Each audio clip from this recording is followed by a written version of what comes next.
हर कहानी कुछ कहती है। तो दोस्तों आइए सुनते हैं आज की कहानी क्या कहती है। आज की कहानी का नाम है अच्छे लोगों के साथ हमेशा बुरा क्यों होता है। कहानी को अंत तक सुनिएगा। आप लोगों ने महसूस किया होगा कि जो लोग अच्छे कर्म करते हैं वो परेशान रहते हैं, वहीं जो बुरे कर्म करते हैं वह खुशी से रह रहे होते हैं। अच्छे कर्म करने वाले परेशान होते हैं कि आखिर उन्हें इतनी परीक्षा क्यों देनी पड़ रही है, जबकि जो अधर्म की राह में हैं वो खुश हैं, ज़िंदगी का लुत्फ़ उठा रहे हैं। अगर आपके मन में भी ये सवाल आया है तो आज हम आपको इसका जवाब देंगे। यह जवाब वो है जो भगवत गीता में लिखा हुआ है और श्री कृष्ण ने अर्जुन को बताया है। भगवत गीता के अनुसार जब भी अर्जुन के मन में कोई दुविधा होती थी तो कृष्ण के पास पहुंच जाते थे।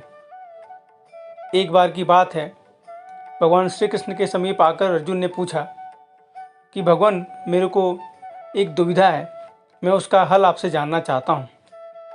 श्री कृष्ण ने पूछा कि क्या दुविधा है बताओ। अर्जुन ने कहा मुझे ये जानना है कि अच्छे लोग के साथ हमेशा बुरा ही क्यों होता है, वहीं बुरे लोग हमेशा खुशहाल दिखते हैं। अर्जुन की ये बात सुनकर श्री कृष्ण मुस्कुराए और कहा मनुष्य जैसा सोचता है, महसूस करता है, वैसा कुछ नहीं होता है, बल्कि अज्ञानता की वजह से वो सच्चाई नहीं समझ पाता है। अर्जुन उनकी ये बात सुनकर उनको समझ में नहीं आया। इसके बाद श्री कृष्ण ने कहा कि मैं तुमको एक कहानी के जरिए समझाता हूँ। तो कहानी यूँ है, एक नगर में दो पुरुष रहा करते थे। एक पुरुष व्यापारी था जिसके जीवन में धर्म की बहुत महत्ता थी। वो पूजा पाठ में यकीन रखता था, वो हर रोज़ मंदिर जाता था, दान धर्म करता था और हर रोज़ भगवान की पूजा करता था। वहीं दूसरा पुरुष बिल्कुल विपरीत था। वह हर रोज़ मंदिर तो जाता था पर मंदिर से चप्पल जूते चोरी करने के लिए जाता था। उसे दान धर्म से कोई लेना देना नहीं था। समय बीतता गया। एक दिन बहुत जोर की बारिश हो रही थी। इस वजह से मंदिर में पुजारी के अलावा कोई नहीं था। ये बात जब दूसरे पुरुष को पता चली तो उसने कहा कि यह सही मौका है मंदिर से धन चुराने का। पंडित से नज़र बचाकर उसने मंदिर का सारा धन चुरा लिया। उसी समय धर्म कर्म में विश्वास रखने वाला व्यक्ति भी मंदिर पहुंचा। दुर्भाग्य से मंदिर के पुजारी ने उसे ही चोर समझ लिया और चिल्लाने लगे। वहाँ लोग एकत्र हो गए और उसे बहुत मारा। किसी तरह वह बचते बचाते वहाँ से निकला तो दुर्भाग्य ने उसका साथ वहाँ भी नहीं छोड़ा। मंदिर के बाहर वो एक गाड़ी से टकरा गया और घायल हो गया। फिर वह व्यापारी लड़खड़ाते हुए घर जाने लगा तो रास्ते में उसकी मुलाकात उस पुरुष से हुई जिसने मंदिर से धन चुराया था। उसने कहा आज तो मेरी किस्मत चमक गई है, एक साथ इतना सारा धन मिल गया है। ये सब देखकर उसे बहुत बुरा लगा। उसने अपने घर से भगवान की सारी तस्वीरें निकाल दी।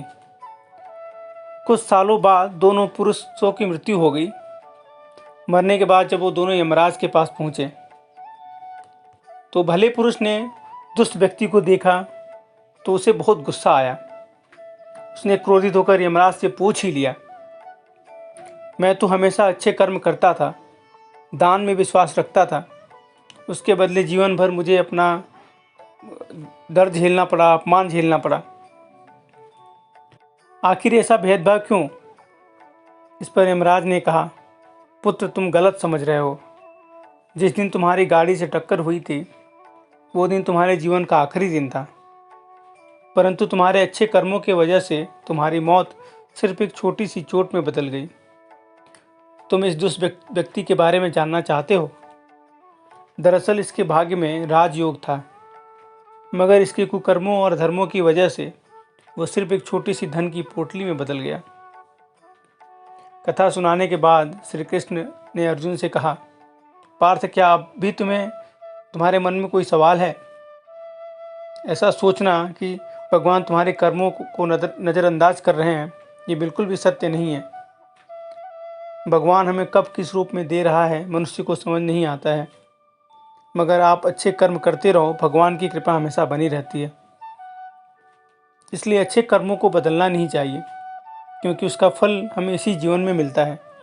इसलिए मनुष्य का फर्ज है कि वो हमेशा अच्छे कर्म करते रहें, क्योंकि श्री कृष्ण ने भी गीता में बताया है कि किसी के द्वारा किया गया कर्म बेकार नहीं जाता है, चाहे वो अच्छा हो या बुरा हो। तो दोस्तों, आज की कहानी यहीं ख़त्म होती है। अगर आपको ये कहानी पसंद आए तो लाइक कीजिएगा और चैनल को सब्सक्राइब कीजिए। कल मैं फिर हाजिर होऊंगा नए कहानी के साथ। तब तक के लिए मैं आप लोगों से विदा लेता हूँ। धन्यवाद।